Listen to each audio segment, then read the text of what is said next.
రేపు జరగబోతున్న ఆంధ్రప్రదేశ్ రాష్ట్ర ఎన్నికలు ఒక ప్రత్యేక పరిస్థితిలో జరుగుతున్నాయనేది వాస్తవం.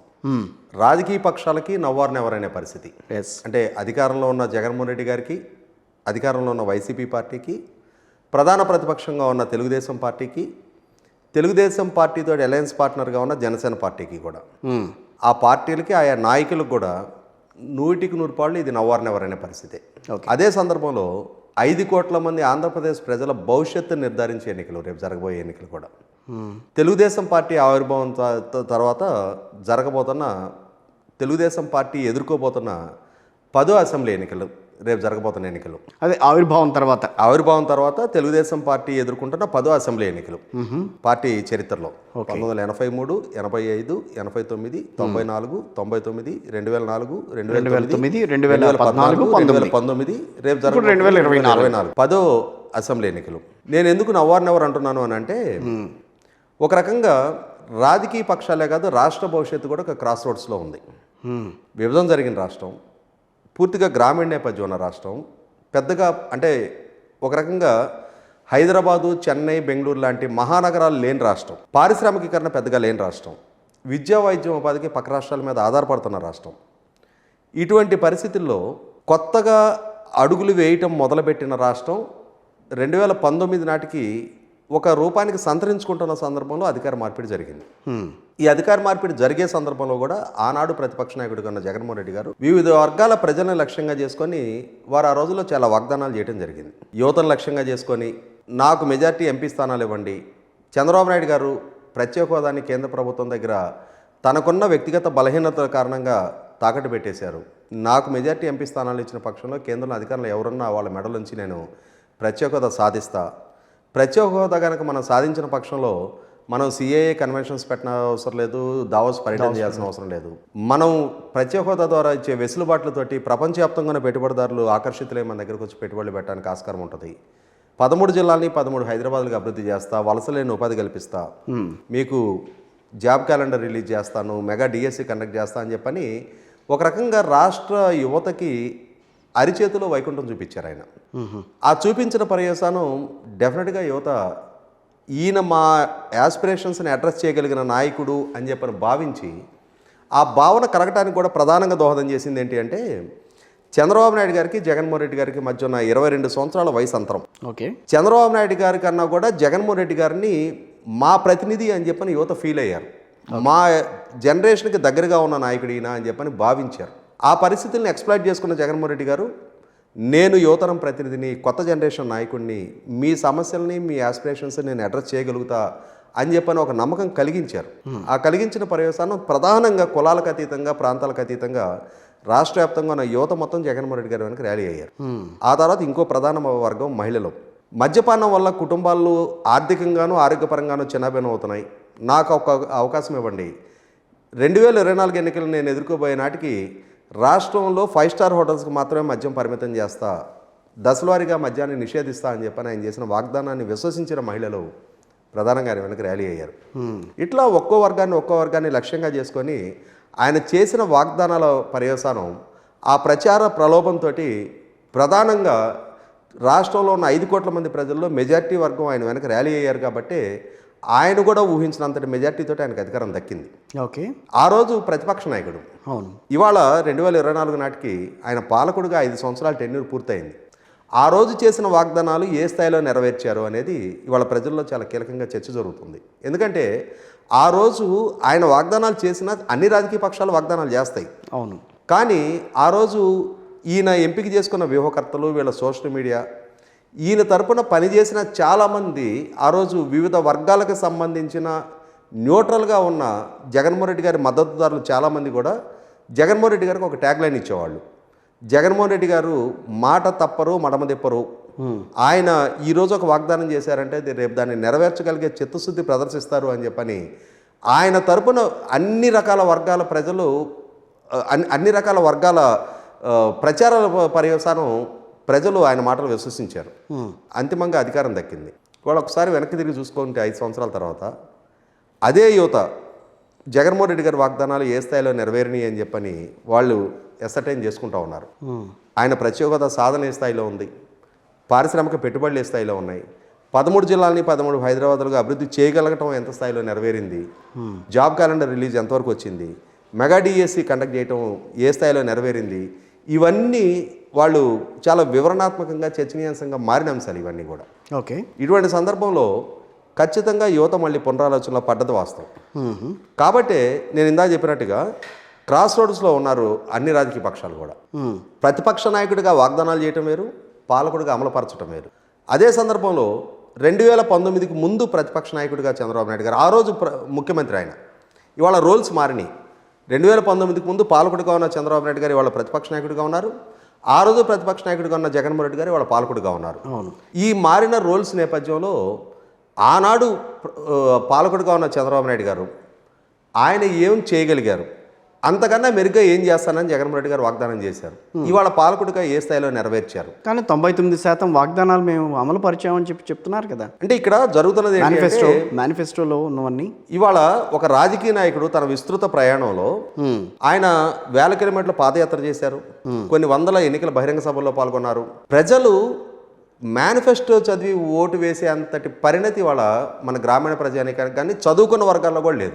ప్రజలు ఫాలో అయ్యేది నాయకుడు నోటి నుంచి ఏం చెప్తున్నారనేది వింటారు. మరి మేనిఫెస్టో ఎందుకు ఇంకా మైకులో ఏం చెప్తున్నారనేది, ప్రసంగాల్లో ఏం ప్రస్తావిస్తున్నారనేది ప్రజలు వింటారు తప్ప జగన్మోహన్ రెడ్డి గారు స్వయంగా పాల్గొన్న ప్రతి బహిరంగ సభలో కూడా ఆయన ప్రధానంగా ప్రస్తావించింది యూనివర్సిటీల చుట్టూ కాలేజీల చుట్టూ తిరిగి యోబేరి అని చెప్పిన సదస్సులు ఏర్పాటు చేసిన సందర్భంగా కూడా ప్రస్తావించింది ఇందాక నేను చెప్పిన అంశాలు. ఓకే. వాటిని మేనిఫెస్టోలో మెన్షన్ చేయలే. కాబట్టి మేనిఫెస్టోలో మెన్షన్ చేసింది నవరత్నాల అంశాన్ని మెన్షన్ చేశారు. అవును. జగన్మోహన్ రెడ్డి గారి వాళ్ళ నవరత్నాల అమలు మేనిఫెస్టో 99% అంటున్నారు. కానీ ఒక నాయకుడిని వాళ్ళు ఓన్ చేసుకున్నది ఒక్క మేనిఫెస్టో ప్రాతిపదికగా ఓన్ చేసుకోవాలా. ఓకే. ఎందుకంటే ఆయన్ని ఈరోజు డిజోన్ చేసుకోమనండి, నేను యువబేరీ సదస్సులు ఏర్పాటు చేయలేదు, నేను యువతకి వాగ్దానం చేయలేదు, నేను మహిళలకి వాగ్దానం చేయలేదు అంటే ఆయన చెప్పిన వాగ్దానాలని నేను చేయలేదు అని చెప్పి ఆయన మొట్టమొదటి డిజైన్ చేసుకొని చెప్పమానండి. అదే ఆయనకే క్రెడిబిలిటీ ఫ్యాక్టర్. అది ఓకే. ఏమవుతుందంటే ఎన్నికల ప్రచార సభలో ఆయనే బహిరంగంగా వాళ్ళ సాక్షి మీడియాకి కొమ్మినేని శ్రీనివాసరావు గారికి ఇచ్చిన ఇంటర్వ్యూలో కూడా 45 సంవత్సరాలు పైబడిన మహిళలకి నేను పెన్షన్ ఇస్తాను అని చెప్పి నేను వాగ్దానం చేశాను. కానీ ఏంటంటే మేనిఫెస్టోలో దాన్ని మెన్షన్ చేయలే. ఆయన మైక్లో చెప్పిన దాన్ని ప్రజలు రిసీవ్ చేసుకున్నారు తప్ప మేనిఫెస్టో చదివి ఏ ఇంటికి మేనిఫెస్టో తీసుకెళ్ళి ఇచ్చి ఈ మేనిఫెస్టో చదివి మీరు నిర్ణయం తీసుకోమని చెప్పనే స్థాయి పరిజ్ఞానం మన ఎన్నికల వ్యవస్థలో ఉంది. వాళ్ళ అంతటి పరిణతి ఈ రోజు దాకా అంటే మనందరం గ్రామీణ ప్రాంతాల్లో 2019లో జరిగిన ఎన్నికల్లో మేనిఫెస్టో వాళ్ళు ముందుకు తీసుకువెళ్ళి వీటిని ఇప్పుడు మొన్న మధ్య గడప గడపకు వెళ్ళినప్పుడు కూడా మేనిఫెస్టోలో అమలు చేసినవన్నీ కూడా మేమేమి అమలు చేసామని చెప్పారు కదా, అవి కాదని అంటారా? ఇవాళ నేను అందుకే ప్రధానంగా ప్రస్తావిస్తుంది అదే జగన్మోహన్ రెడ్డి గారు చెప్పాల్సింది ఏంటి అంటే ప్రభుత్వ ఉద్యోగులకి నేను మీకు మెరుగైన పిఆర్సీ ఇస్తా, క్రమం తప్పకుండా డిఎల్ ఇస్తా, నేను మీ సిపిఎస్ రద్దు చేస్తా లాంటి వాగ్దానాలు ఆయన చేశారా చేయలేదా? వాటి మేనిఫెస్టోలో మెన్షన్ చేయలే. ఓకే. ఇవాళ లక్షల మంది ప్రభుత్వ ఉద్యోగులు అదే కదా నిలదీస్తుంది అయింది. వాళ్ళకి ఆయన జవాబుదారు అవునా కదా?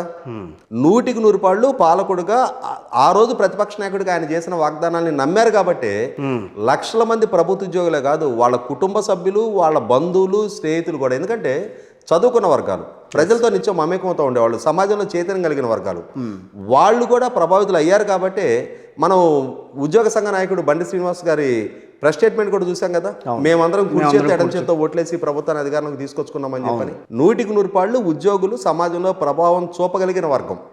అటువంటి వర్గాలందరినీ కూడా జగన్మోహన్ రెడ్డి గారు 2019 ఎన్నికల ముందు ఆకర్షింపగలిగారు.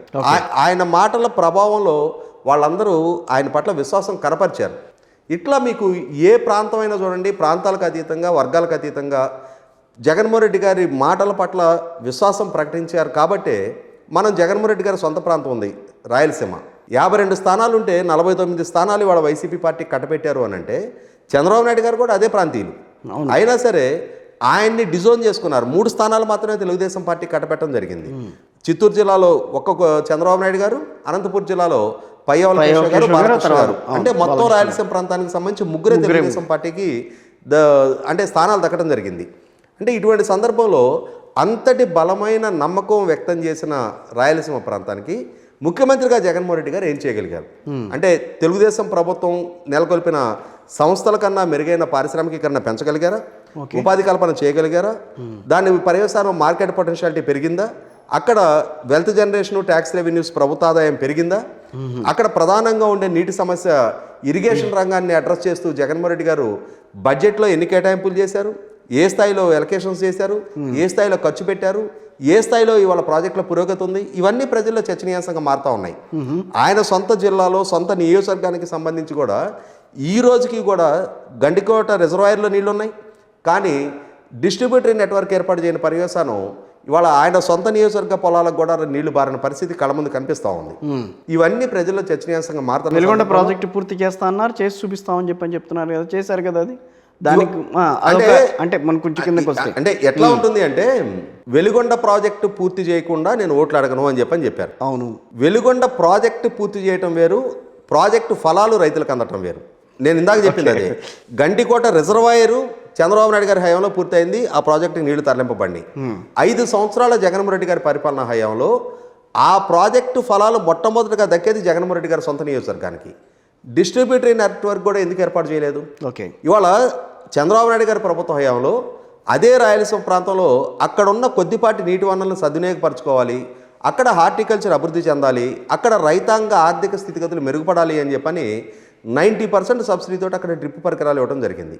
జగన్మోహన్ రెడ్డి గారి ప్రభుత్వ హయాంలో ఈ 5 సంవత్సరాల టెన్యూర్లో not even a single meter, ఎందుకని డ్రిప్ పరికరాలు అక్కడ ఆ సబ్సిడీ మీద ఇచ్చే పథకాన్ని అమలుపరచలేకపోయారు. ఆయన పట్ల అవ్యాజమైన ప్రేమ కనపరిచిన రాయలసీమ ప్రాంతం కదా, అంతటి నమ్మకం కనపరిచిన రాయలసీమ రైతాంగ ప్రయోజనాల కోసం గత ప్రభుత్వం ఒక మార్గం సూచించున్నప్పుడు దాన్ని కొనసాగించాల్సిన బాధ్యత పాలకుడిగా ఆయన మీద ఉంటుంది కదా. ఆయన మీద నమ్మకం కనపరిచిన రాయలసీమ ప్రాంతం కదా. ఇట్లా యువత ఆయన పట్ల ఆదరణ కనపరిచారు, మహిళల ఆదరణ కనపరిచారు, ప్రభుత్వ ఉద్యోగుల ఆదరణ కనపరిచారు, ప్రభుత్వ ఉద్యోగులు ఆదరణ కనపరిచారు. రిటర్న్ ఈయన చేసింది ఏంటి? సిపిఎస్ రద్దు చేస్తానన్నారు. సిపిఎస్ రద్దు ఒకటే కాదు కదా, ఇవాళ 2018లో అశుతోష్ మిశ్రా గారి నేతృత్వంలో పిఆర్సీ కమిషన్ చంద్రబాబు నాయుడు గారి ప్రభుత్వాన్ని అపాయింట్ చేశారు. 2019లో ఈయన పదవి బాధ్యతలు చేపట్టిన వెంటనే దాన్ని ఇంప్లిమెంట్ చేయాలి.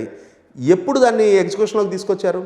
ఎందుకని 2019 నుంచి 2022 జనవరి దాకా, సరే మధ్యలో కరోనా అనుకున్నాం, కరోనా 2020లో వచ్చింది, 2019లో పదవి బాధ్యతలు చేపట్టిన వెంటనే ఎందుకు ఇంప్లిమెంట్ చేయలేదు?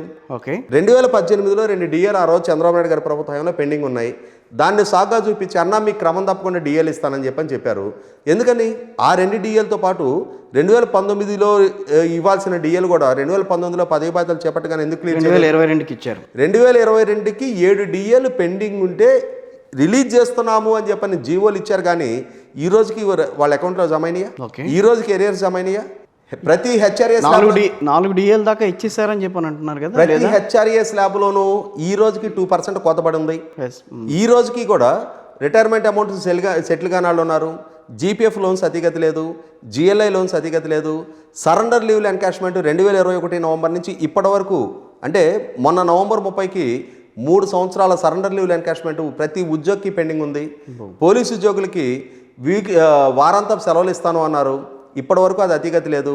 వాళ్ళకి ఇవ్వాల్సిన ప్రతి సంవత్సరం 45 రోజుల సరెండర్ లీవ్ ఎన్కాష్మెంట్, మిగిలిన ప్రభుత్వ ఉద్యోగులకి ఒక్కొక్కరికి 15 రోజులు సరెండర్ లీవ్ ఎన్కాష్మెంట్ ఉంటుంది. అంటే 3 సంవత్సరాలుగా 45 రోజుల పాటు. ఇంకా ఇట్లా చెప్పుకుంటూ వెళ్తే అనంతం. అంటే ఉద్యోగులు వాళ్ళు అనుభవిస్తున్న వేదన, ఎందుకంటే గత ప్రభుత్వం వాళ్ళకి 43% ఫిట్మెంట్ ఇవ్వడం జరిగింది. ఈ ప్రభుత్వ హయాంలో పిఆర్సీ కమిషన్ ఏం రికమెండ్ చేసింది అనేది కూడా ఉద్యోగులకు తెలియని పరిస్థితి. ఓకే, చీఫ్ సెక్రటరీ తోటి ఒక కమిటీ అపాయింట్ చేసి ఎక్కడైనా ఈ రోజు దాకా ఏ రాష్ట్ర ప్రభుత్వ హయాంలో మనం చూసాము దాన్ని? గతం నుంచి ఉన్నదేంటి? 2014 నుంచి 19 వరకు టీడీపీ ప్రభుత్వ హయాంలో ఎక్కడ కూడా ఉద్యోగులు ఎక్కడ అసంతృప్తి లేదా? వాళ్ళకి 43% ఫిట్మెంట్ ఇచ్చారు, ఇక్కడ ఉన్న ఇచ్చారని చెప్పి అక్కడ ఇచ్చారు. ఎక్కడ ఇచ్చారనేది తెలంగాణ ఎక్కడ ఇచ్చారనేది ఇర్రెలెవెంట్. ఆ రాష్ట్ర ప్రభుత్వం వేరే, ఆ రాష్ట్ర బడ్జెట్ వేరే, అక్కడ ఉండే కన్స్ట్రైన్స్ వేరే, రాజధాని కూడా లేని రాష్ట్రం, లోడ్ బడ్జెట్ ఏర్పడ్డ రాష్ట్రం. వీళ్ళు ఇచ్చారని వాళ్ళు ఇవ్వాలని రూల్ ఏముంది? అధికారం ఇప్పుడు ఇక్కడ ఉన్న కంఫర్ట్ జోన్ వేరే, తెలంగాణ హైదరాబాద్ లాంటి ఒక ప్రత్యేక ఆర్థిక వనరు ఉన్న రాష్ట్రం, పుష్కలంగా మిగులు బడ్జెట్ ఏర్పడ్డ రాష్ట్రం. హైదరాబాద్ని ఇచ్చారని చెప్పని ఆంధ్రప్రదేశ్లో ఇవ్వాల్సిన అవసరం లేదు, అయినా సరే దాన్ని ఇవ్వడం జరిగింది. 1% ఎక్స్ట్రా ఇచ్చారు అక్కడ. ఇక్కడ నుంచి అక్కడ తీసుకెళ్లారు కాబట్టి ఇచ్చారని అన్నారు. ఇక్కడి నుంచి అక్కడికి ఎంతమంది వెళ్ళారు? సెక్రటేరియట్ స్టాఫ్, డైరెక్టరేట్ స్టాఫ్ కదా. మిగిలిన ప్రభుత్వ ఉద్యోగులు జిల్లాల్లో మండలాల్లో పనిచేసే సిబ్బంది అంతా అక్కడ ఉండేవాళ్లే కదా. అవును, ఇక్కడ నుంచి వచ్చింది, హైదరాబాద్ నుంచి వచ్చింది కొన్ని విభాగాలకు సంబంధించిన సిబ్బంది. వాళ్ళకి ఏంటంటే వసతులు కూడా కల్పించారు, రాయితీలు కూడా ఇచ్చారు. ఆ రోజు పొందిన మేలుని డైల్యూట్ చేయడం కోసం ఉద్యోగ సంఘ నాయకులు, జగన్మోహన్ రెడ్డి గారితో ప్రలోభపడున్న నాయకులు ఆ రోజు చేసిన ప్రచారం అది. మరి ఇదే నాయకులుగా ఈ రోజు కూడా కొనసాగుతున్నది. అవును. మరి 27% ఐఆర్ ఉంటే దానికన్నా 4% తక్కువగా ఫిట్మెంట్ ఖరారయ్యి మీకు ఐఆర్ కన్నా మీ ఫిట్మెంట్ తక్కువగా ఖరారైంది కాబట్టి మేము ఐఆర్లో అడిషనల్గా పే చేస్తున్న 4% రిటర్న్ చేయండి అని చెప్పని కూడా ఆదేశాలు ఇవ్వడం జరిగింది కదా. అంటే అక్కడ రివర్స్ ఫిట్మెంట్లు ఇవి జగన్మోహన్ రెడ్డి గారు ఉద్యోగులకి సంబంధించి ఇది వ్యవహారం అంటారు. 100% అంటే మీరు ఏ వర్గానైనా చూసుకోండి. ఇవాళ రైతాంగం గురించి ప్రస్తావించాల్సి వస్తే నేను రైతు భరోసా కేంద్రాలు ఏర్పాటు చేయడం ద్వారా విత్తనం నుంచి కొనుగోలు దాకా మా ప్రభుత్వం చూసుకుంటుందని చెప్పని ఆర్బీకేల ద్వారా వెళ్తున్నాయి అని చెప్తున్నారు. కానీ ఆచరణపూర్వకంగా చూసుకుంటే గత ప్రభుత్వ హయాంలో అగ్రికల్చర్ మెకనైజేషన్ కోసం 26,000 ట్రాక్టర్లు సబ్సిడీ మీద ఇవ్వడం జరిగింది. ఈ ప్రభుత్వ హయాంలో అగ్రికల్చర్ మెకనైజేషన్ కోసం సబ్సిడీ కేటాయించిన బడ్జెట్ ఎంత? అంటే ఆ ఎక్విప్మెంట్ ఎంతమంది రైతులకి అందింది? ఓకే, ఒకసారి మీరు గమనించుకుంటే ఆ రోజు హార్వెస్టర్స్ ఇచ్చారు, రోటవేటర్లు ఇచ్చారు, బేలర్లు ఇచ్చారు, తైవాన్ స్ప్రేయర్లు ఇచ్చారు, మల్చింగ్ షీట్లు ఇచ్చారు, లక్షలాది ఎకరాలకి డ్రిప్ పరికరాలు ఇచ్చారు. మీకు ఏవి కావాలంటే అవన్నీ కూడా ఆర్బీకేల ద్వారా మీకు సాయం పొందవచ్చు అని చెప్పి ఇవాళ ఒక్కొక్క తీసుకుంటున్నారు కదా. ఒక్కొక్క ఆర్బీకే కేంద్రానికి ఒక్క గ్రూప్కి ఇచ్చారు. అంటే ఊరు మొత్తానికి ఒక గ్రూపు, అది కూడా 15 లక్షల రూపాయలు సబ్సిడీ అమౌంట్. ఆ 15 లక్షలకు లోబడి ఏ ఎక్విప్మెంట్ దొరికితే అంతవరకే. అంటే మీకు ఒక హార్వెస్టర్కి గత ప్రభుత్వ హయాంలో ఓసీ రైతాంకి 50% సబ్సిడీ, ఎస్సీ రైతుకి 70% సబ్సిడీతో ఇచ్చారు. అంటే క్లాస్ అనే హార్వెస్టర్ 27 లక్షలు ఉండేది ఆ రోజున. దాన్ని అంటే 50% సబ్సిడీ అంటే 13.5 లక్షలకి ఒక ఓసీ రైతుకి వచ్చేది, ఎస్సీ రైతుకి 11 లక్షలకు వచ్చేది. అంటే 16 లక్షలు సబ్సిడీ వచ్చేది అక్కడ. రైట్. ఇవాళ ఆ 15 లాక్ ఒక ఆర్బీకేకి ఇస్తున్న బడ్జెట్, దాంట్లో ఏ ఎక్విప్మెంట్ వస్తే అదే తీసుకోవాలి. అంటే ఒక హార్వెస్టర్ కనుక తీసుకుంటే ఇంకా మిగిలిన ఏ ఎక్విప్మెంట్కి అక్కడ బడ్జెట్ సపోర్ట్ ఉండదు. అంటే ప్రచార ఆర్భాటం తప్ప ఆచరణపూర్వకంగా రైతాంగానికి జరిగిన మేలు చాలా తక్కువ. అంటే ఆర్బీకేల ద్వారా ఇప్పుడు ఆర్బీకేలు అన్నారు కాబట్టి నేను మాట్లాడుతున్నా, వాటి ద్వారా చాలా విషయాల మీద వాళ్ళకి అవగాహన కల్పించారు. సో వాళ్ళు వచ్చి ఏ ప్రాబ్లం ఉన్నా కూడా అక్కడ దాని ద్వారా తీర్చుకోవచ్చు అని చెప్పింది కదా ప్రభుత్వం. అంటే మీకు ఇక్కడ ఒక అంశం నేను చెప్తాను నేను. ఓకే, కేంద్ర ప్రభుత్వంది ఒక పథకం ఉంది. ఆ పథకం ఏంటి అంటే రైతాంగానికి పెస్టిసైడ్స్ 50% సబ్సిడీ మీద ఇవ్వాలి. ఫర్టిలైజర్ కాదు, ఓన్లీ పెస్టిసైడ్స్ మీద. ఈ 50% రైతు కంట్రిబ్యూట్ చేస్తాడు. రిమైనింగ్ 50% స్టేట్ గవర్నమెంట్ 20% పెట్టుకోవాలి, సెంట్రల్ గవర్నమెంట్ కాంపోనెంట్ 30% ఇస్తారు. ఓకే, 2021-22 2 సంవత్సరాల పాటు సెంట్రల్ గవర్నమెంట్ 30% రెడీగా ఉంది, రైతు 50% రెడీగా ఉంది. State government state government 20% release చేయాల్సిన దగ్గర డీలర్ని మీరు స్టాక్ సప్లై చేయండి మేము ఇస్తామని చెప్పారు. డీలర్లు సప్లై చేశారు, రైతాంగానికి సిద్ధించింది. డీలర్లు 2023 వచ్చేటప్పటికి చేతులు ఎత్తేసారు. ఎందుకంటే స్టేట్ గవర్నమెంట్ ఆ 20% కాంపోనెంట్ ఆ 20% ఇస్తే కానీ పూర్తి పేమెంట్ వాళ్ళకి చెల్లుబాటు కాదు. ఓకే, సో 50% రైతులు పే చేసింది వెళ్తుంది. చివరికి సెంట్రల్ గవర్నమెంట్ 2023 సంవత్సరంలో 30% మురిగిపోయింది. స్టేట్ గవర్నమెంట్ కాంపోనెంట్ ఇవ్వని పర్యస్తాను. ఓకే, అంటే 100 రూపాయల పురుగు మందులో 50 రూపాయలకి రైతుకు దక్కే ఆస్కారం ఉన్న దగ్గర 30 రూపాయలు సెంట్రల్ గవర్నమెంట్ ఇవ్వడానికి సిద్ధంగా ఉన్నా స్టేట్ గవర్నమెంట్ నుంచి ఇవ్వాల్సిన 20% ఇవ్వని పర్యవసానం మొత్తం పథకం నిర్వీర్యంగా మారిపోయింది. ఇది జగన్మోహన్ రెడ్డి గారు ప్రదర్శించిన చిత్తశుద్ధి. అక్కడ ఇవాళ కొనుగోలు దగ్గర కూడా నేను గ్రామీణ ప్రాంతం నుంచి ఉన్నా, అక్కడ జరుగుతున్న అవకతవకలు నాకు చాలా స్పష్టంగా ఉంది. మా ప్రాంతంలో రబీలో మొక్కజొన్న, తెల్లజొన్నలు ఎక్కువగా సాగు అవుతుంది. ఈ తెల్లజొన్నలు రైతు భరోసా కేంద్రం తరపున కొనుగోలు కేంద్రాలు ఏర్పాటు చేసి వాటి ద్వారా ఒక్కొక్క ఆర్బీకేకి 5,000 టన్ను టార్గెట్ ఇచ్చారు కొనుగోలు చేయాలని చెప్పని. రైతాంగం నుంచి 150 రూపీస్ పర్ క్వింటా ఎదురు స్థానిక నాయకులు కిక్ బ్యాక్ తీసుకున్నారు. మీకు ప్రభుత్వ మద్దతు ధర ఇవ్వాలి అని అంటే మాకు ఒక 150 రూపాయలు క్వింటాకి ఇవ్వండి అని చెప్పని. అంటే రైతు తన పంటతో పాటుగా ఒక క్వింటాకి 150 రూపాయలు వీళ్ళకి చెల్లిస్తేనే వాళ్ళకి ప్రభుత్వ మద్దతు ధర దక్కింది. అంటే ఈ రకమైన దోపిడీ ఇది రైతాంగంలో చాలా విస్తృతంగా చర్చనీయాంశం. ఎందుకంటే డైరెక్ట్గా ఎఫెక్ట్ అవుతుంది రైతులు. ఓకే, ఇవాళ రైతాంగం ఒక 40 ఏళ్ల నాడో 30 ఏళ్ల నాడులాగా అవగాహన లేని స్థాయిలో లేరు ఇవాళ. ఎందుకంటే ఇవాళ సమాచారం ప్రతి వాకిటి ముంగట ఉంటుంది. రైతులు చదువుకున్న వాళ్ళ పిల్లలు చదువుకొని ఉంటున్నారు. ప్రపంచవ్యాప్తంగా ఉండే వాళ్ళ సమాచారం మొత్తం ఇవాళ ప్రతి రైతు కూలీకి కూడా అందుబాటులో ఉంటుంది. ఇటువంటి సందర్భంలో పోల్చి చూసుకోలేనంతటి అమాయకులు, అవగాహన లేని వాళ్ళు కూడా రైతులు కాదు, రైతు కూలీలు కాదు. ఇవాళ 2019 ఎన్నికలకు ముందు పాలకుడుగా ఉన్న చంద్రబాబు నాయుడు గారు ఆ రోజు ఏం చేస్తానని వాగ్దానం చేశారు, ఆయన ఏం చేయలేకపోయారని చెప్పి ఆయన ఓడించాం మనం. జగన్మోహన్ రెడ్డి గారు ఏం చేస్తారని ఆశించి ఈయన గెలిపించుకున్నాం. ఈయన పరిపాలనా పరంగా ఇవాళ ఈయన పరిపాలన దక్షత ఏ స్థాయిలో ప్రదర్శిస్తున్నారు, ఈయన పరిపాలన మన జీవితాల మీద ఎటువంటి ప్రభావం చూపించింది, ఇవన్నీ బేరీజ్ వేసుకొని ఒక స్థిర నిర్ణయానికి రాగలిగిన పరిజ్ఞానం ఇవాళ 5 కోట్ల మంది ఆంధ్ర ప్రజల్లో ఉంది. ఎందుకంటే ఏ పౌరుడు కూడా not at the cost of his life, his career. Of course అది కరెక్టే.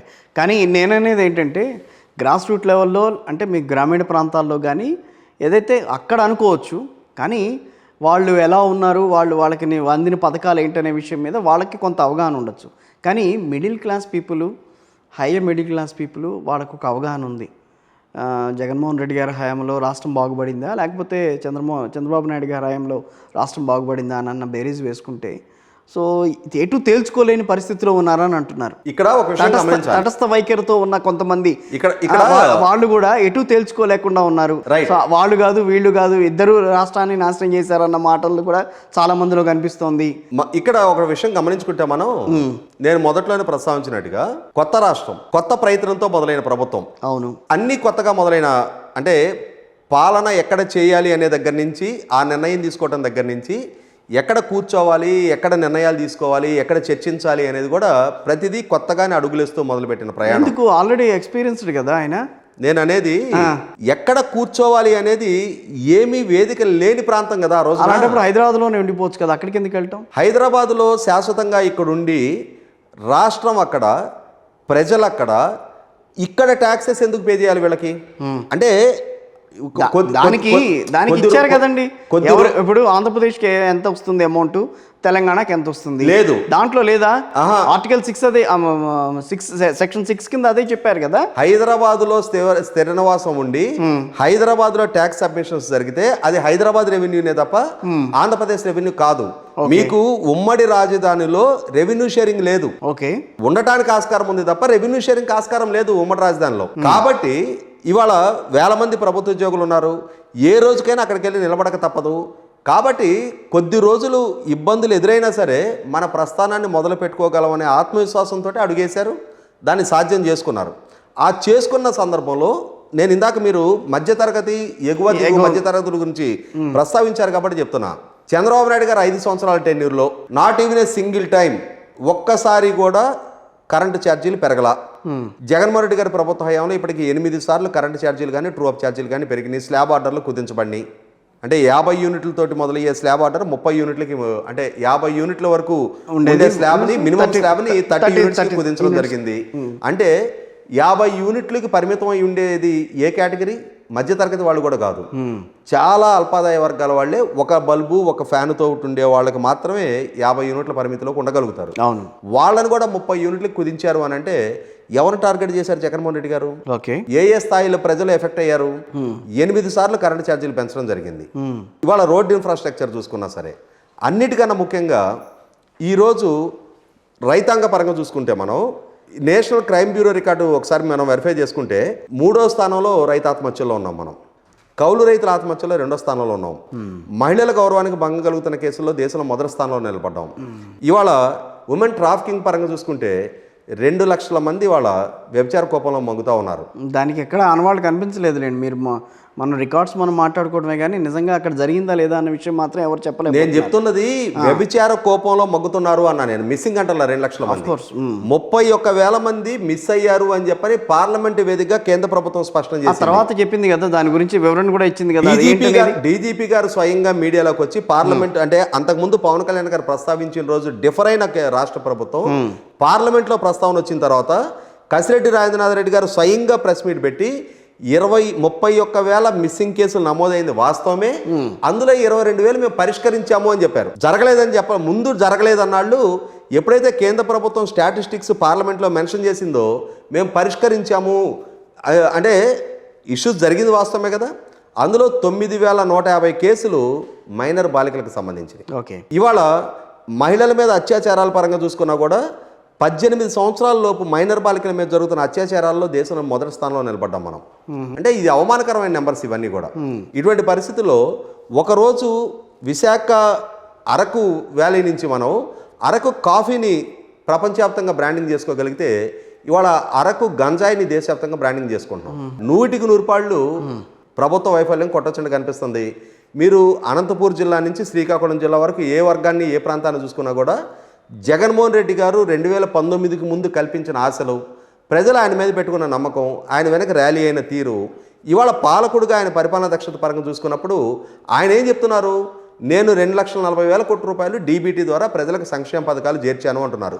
ఇక్కడ అంటే ఒకటి నేను ఇంకోటి అంటా, 2014 నుంచి 19 వరకు తెలుగుదేశం పార్టీ అనుభవజ్ఞుడు, ఆయన రాష్ట్రాన్ని అభివృద్ధి చేస్తారు, కొత్త రాష్ట్రం, తర్వాత రాజధాని నిర్మాణం విషయంలో కానీ మొత్తం మీద ఏదైతే అడ్మినిస్ట్రేటివ్ పరంగా చంద్రబాబు నాయుడు గారికి మంచి పేరుందనే ఉద్దేశంతో ఆ రోజున 2014 నుంచి 19 వరకు చూశారు. సో అక్కడ జరగలేదనే కదా 19లో మళ్ళీ ఇంకొకరికి అవకాశం కల్పించింది. అవునా కాదా? ప్రజలకి చంద్రబాబు నాయుడు గారి కన్నా జగన్మోహన్ రెడ్డి గారి మీద మెరుగైన అంచనాలతోటి ఎన్నుకోవడం జరిగింది ఆయన్ని. జగన్మోహన్ రెడ్డి గారు మెరుగైన పరిపాలన అందివ్వగలుగుతాడు, ఆయన కల్పించిన స్థాయి కన్నా మెరుగైన జీవన ప్రమాణాలు కల్పించగలుగుతారన్న భావంతో ఈయన ఎన్నుకున్నారు. మళ్ళీ ఈ రోజు అదే పరిస్థితి ఉంటుందేమో. మరి నేను అదే చెప్తున్నా. ఇక్కడ జరుగుతున్నది ఏంటి అంటే 2019 ఎన్నికలు జరిగిన ప్రత్యేక పరిస్థితులు కూడా మనం ఒకసారి విశ్లేషిద్దాం. ఓకే, 2014 నుంచి 2019 వరకు రాష్ట్రం ఏ పరిస్థితిలో విభజన జరిగింది, విభజన జరిగిన తర్వాత ఆ రోజు ఉన్న కొద్దిపాటి వనరులతోటి పరిపాలన మొదలుపెట్టిన తర్వాత ఏ ఏ అంశాలని ఏ ఏ స్థాయిలో పరిష్కరించగలిగింది ఆ ప్రభుత్వం, ఆ పార్టీ, ఆ ప్రభుత్వం, ఆ క్యాబినెట్ వాళ్ళు తీసుకున్న నిర్ణయాలు, అవి అమలుపై జరిగిన తీరు, అవి ప్రజలకు అందించిన ఫలాలు, ఇవేవి ఎక్కడ చర్చనీయాంశం కాల.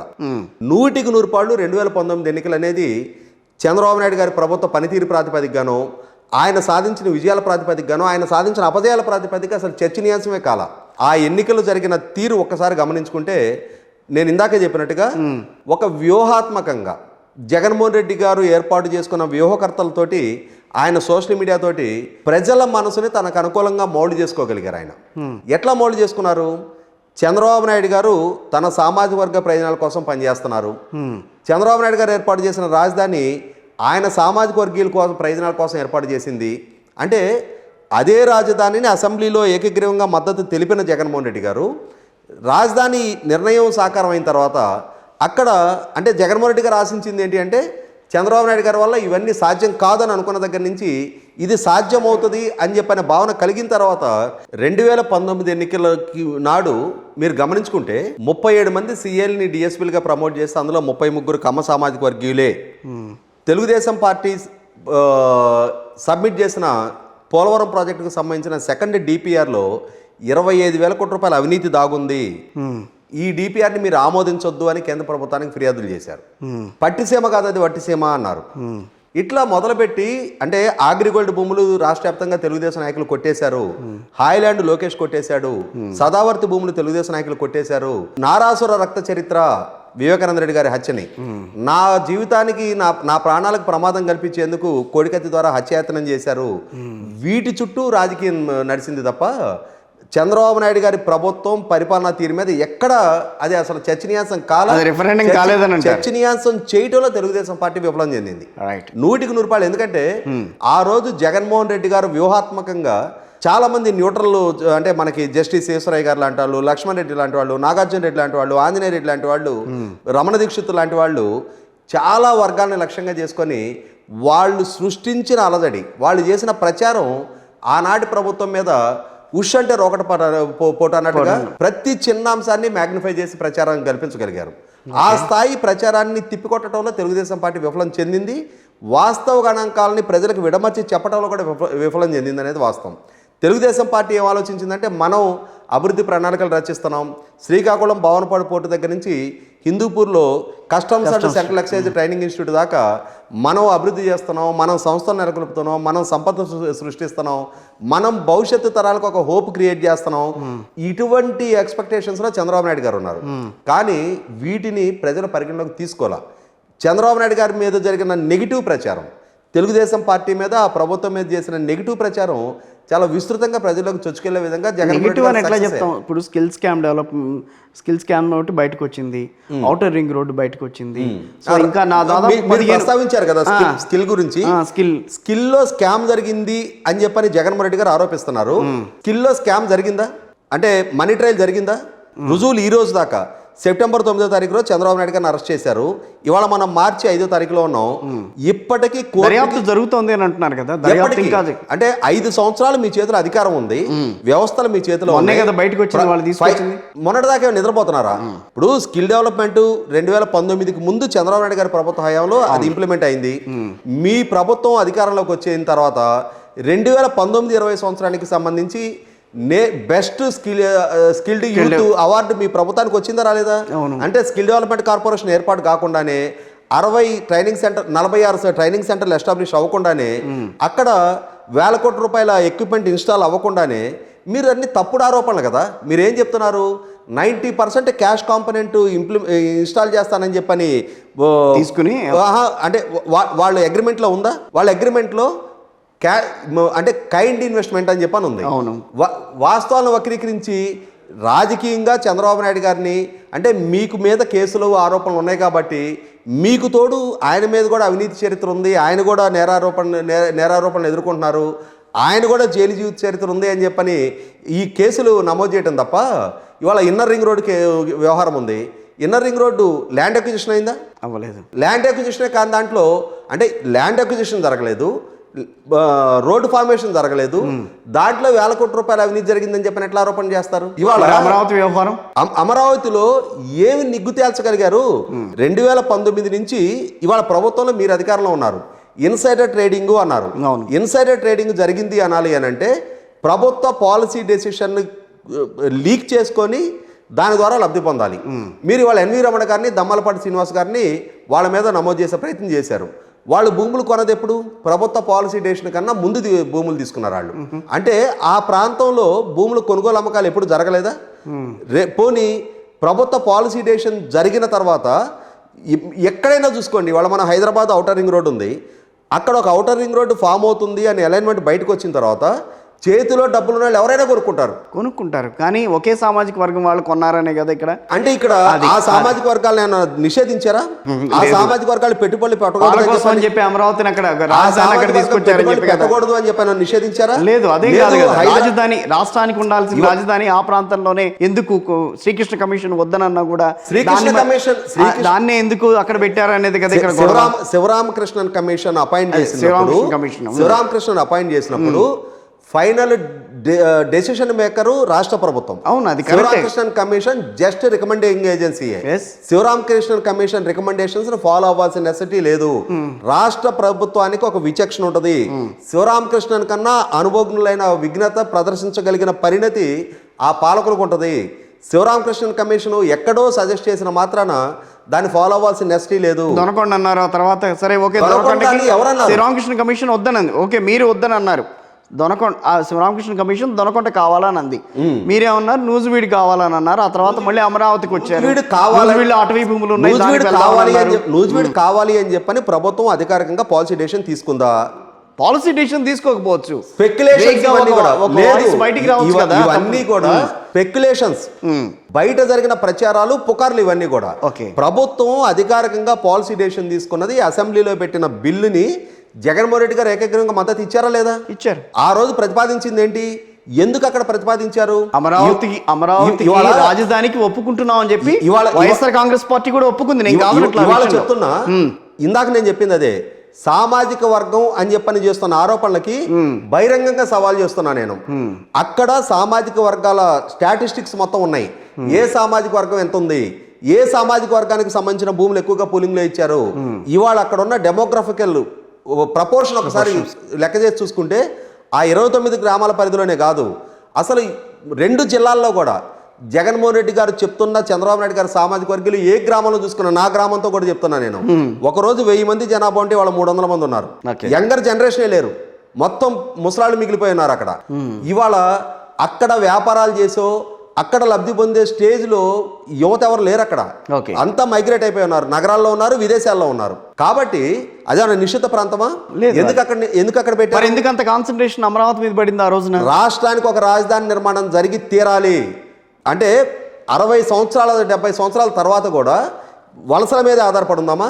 అంటే అయితే చెన్నై కాదు, హైదరాబాద్ వచ్చాం, హైదరాబాద్లో 56 సంవత్సరాలు ఉన్నాం, మళ్ళీ తిరిగి అక్కడ అక్కడ డెవలప్ అవడానికి ఉన్న ప్రాస్పెక్ట్స్ ఏంటి?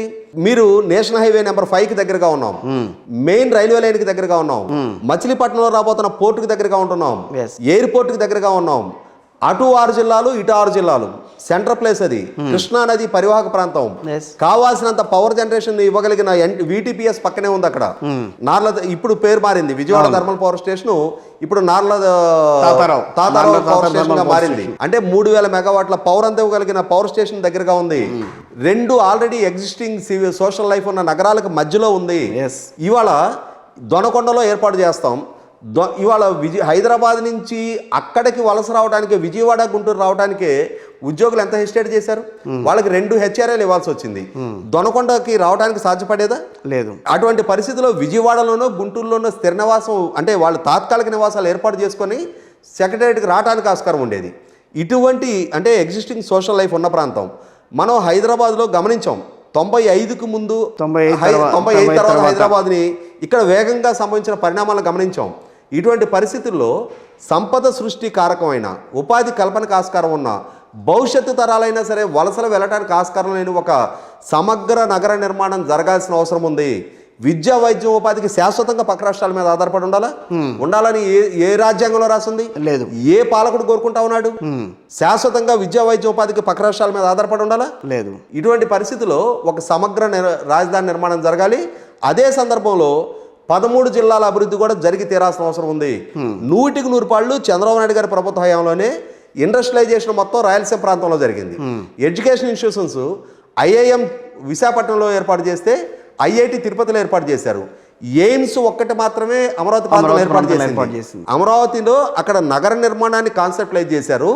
అది పూర్తి స్థాయి రూపాంతరం చెందడానికి, కానీ అది పూర్తి స్థాయి రూపాంతరం చెందడానికే దాదాపు 3.5 లక్షల కోట్ల పెట్టుబడి అవసరం అని చెప్పే కదా ఆ రోజున వెనక్కి తగ్గింది. కొంత 3.5 లక్షల కోట్ల పెట్టుబడి అవసరము అని చెప్పని చెప్పింది ఎవరు అంటున్నా? చంద్రబాబు నాయుడు గారు చెప్పారా 3.5 లక్షల కోట్ల పెట్టుబడి అవసరం అని చెప్పని? అవసరం అని చెప్పలే. ఒక నగర నిర్మాణం జరగాలి అంటే ఇవాళ హైదరాబాద్ నగరం ఉంది, ఇక్కడ క్రియేట్ చేయబడ్డ సివిక్ కమ్యూనిటీస్, ఇక్కడ క్రియేట్ చేయబడిన సంస్థలు, ఇక్కడ ఏర్పాటైన సంస్థలు, ఇక్కడ సృష్టించబడుతున్న ఉపాధి, ఇక్కడ అంటే ఇక్కడ నుంచి సృష్టించబడుతున్న సంపద నగర విస్తరణకు దోహదపడతా వచ్చింది.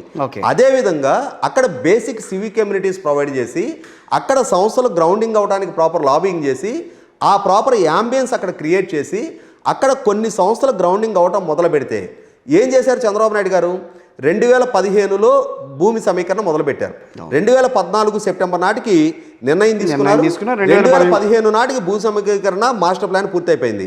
మాస్టర్ ప్లాన్ పూర్తి కాగానే వ్యూహాత్మకంగా ఆ పనులు వాయిదాలు వేయించడానికి నేషనల్ గ్రీన్ ట్రిబ్యునల్ అప్రోచ్ అయ్యారు. ప్రపంచ బ్యాంకు లోన్ కోసం వెళ్తే వాళ్ళకి లెటర్లు రాశారు.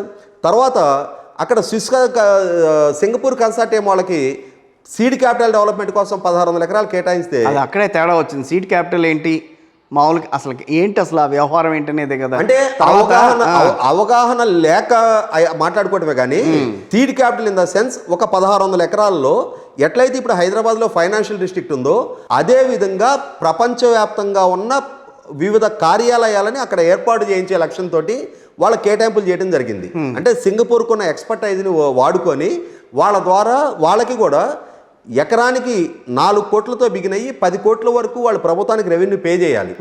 ఆ పే చేసే ప్రాసెస్లో కూడా ఇక్కడ మీరు గమనించాం హైదరాబాద్ రాజేష్ గారు, ఇక్కడ అమరావతి క్యాపిటల్ విషయంలో ఎవరు కూడా మీరు అన్నట్టుగానే ఇప్పుడు వైఎస్ఆర్ కాంగ్రెస్ పార్టీ అప్పుడు ప్రతిపక్షంలో ఉన్నది ఒప్పుకుంది, కానీ ఇక్కడ అవినీతి జరుగుతోందనే విషయాన్ని కూడా పైకి తీసుకొచ్చింది. తెచ్చింది అదే. నేను అదే అంటున్నా, ఎక్కడ అవినీతి జరిగింది చెప్పాలి కదా. నేను మీ ఛానల్ అంతా అవినీతి చేసేస్తున్నారని నేను ఒక బ్లేటెంట్గా ఒక రిమార్క్ పాస్ చేస్తే అయిపోదు. ఎక్కడ జరుగుతుందో రుజువు చేయాల్సిన ఆరోపణ చేసే వాళ్ళ బాధ్యత అది. ఇవాళ ఆనాటి ప్రభుత్వం మీద ఆ ప్రాంతం మీద ఆరోపణల్ని ప్రజలు నమ్మారు కదా. నేను అదే చెప్తున్నా, ప్రజలని నమ్మించగలిగారు. ఇవాళ పాలకుడుగా జగన్మోహన్ రెడ్డి గారు వచ్చిన తర్వాత రుజువు చేయగలిగారా? ఎక్కడ అవినీతి జరిగింది, ఏ నిర్ణయంలో అవినీతి జరిగింది రుజువు చేయగలిగారా? అసలు ఆ ప్రాంతమే వద్దని అన్నారు. ఆయన ఎవరండి నిర్ణయం చేయడానికి? 3 రాజధానులు పెట్టుకున్నారు. 3 రాజధానుల ప్రతిపాదన అక్కడే వచ్చింది. ఇక్కడ అదే చెప్తున్నా, ఆయన ఒక రాష్ట్ర శాశ్వత చరిత్రలో ఒక 5 సంవత్సరాల టెన్యూర్కి ఎంపిక కాబడిన ముఖ్యమంత్రి ఆయన. అదేంటే అంతే. ఇవాళ ప్రభుత్వాలు వస్తూ ఉంటాయి, పాలకులు వస్తూ ఉంటారు, పోతూ ఉంటారు. రాష్ట్రం శాశ్వతం, ప్రభుత్వాలు శాశ్వతం. ఒక ప్రభుత్వంలో ప్రతిపక్ష నాయకుడిగా ఆయన కూడా ఉండి ఒక నిర్ణయం తీసుకున్నారు. విభజన చట్టం ద్వారా రాజధాని నిర్మాణానికి నిర్ణయం జరిగింది. పార్లమెంట్ చేసిన విభజన చట్టంలో ది క్యాపిటల్ అని చెప్పని మెన్షన్ చేశారు. ఆ ది క్యాపిటల్ ఆప్షన్ ని ఒక సభ ఉపయోగించుకుంది. ఆ సభలో మీరు కూడా ఆ నిర్ణయంలో అంతర్భాగంగా ఉన్నారు.